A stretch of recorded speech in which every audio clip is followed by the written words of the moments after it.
la diversité. Merci, Monsieur Becht. Monsieur Mélenchon. Tout ça, ce sont des concepts d'un maniement délicat. Il est extrêmement difficile d'exprimer en quelques secondes ce qu'on en pense. Aussi bien lorsque j'entends mon collègue Vigier, nonobstant l'opposition qu'il semble y avoir entre nos points de vue, nous disons la même chose. Mais vous nommez territoire ce que moi j'appelle structure politique. Je crois profondément à la nécessité d'enraciner la République dans les communes, car la République jaillit de la commune. Et la vraie frontière qui traverse l'Europe, la frontière culturelle, est entre les limes de l'Empire romain, ce qui est en deçà et au-delà. En deçà, la cité, avec la citoyenneté, l'édit de Caracalla, c'est-à-dire ceux qui se trouvent là décident ensemble de ce qu'il y a à faire et on ne s'occupe pas d'où ils viennent. Au-delà, c'est la horde et la tribu, et je le dis sans mépris, c'est un autre régime de délibération collective et c'est le droit du sang. Donc voilà dans quoi est ancrée l'identité républicaine de notre patrie.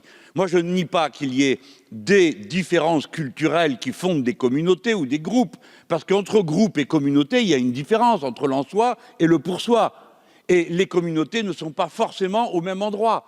Donc, et oui, je veux dire qu'il y a des Corses partout en France, si on prend l'exemple des Corses, puisqu'on parle beaucoup d'eux. Et on pourrait en dire autant des Alsaciens qui parlent une langue, qui ont une langue à eux. Bien. Ces droits, alors autrement dit, la reconnaissance, à quoi ça sert?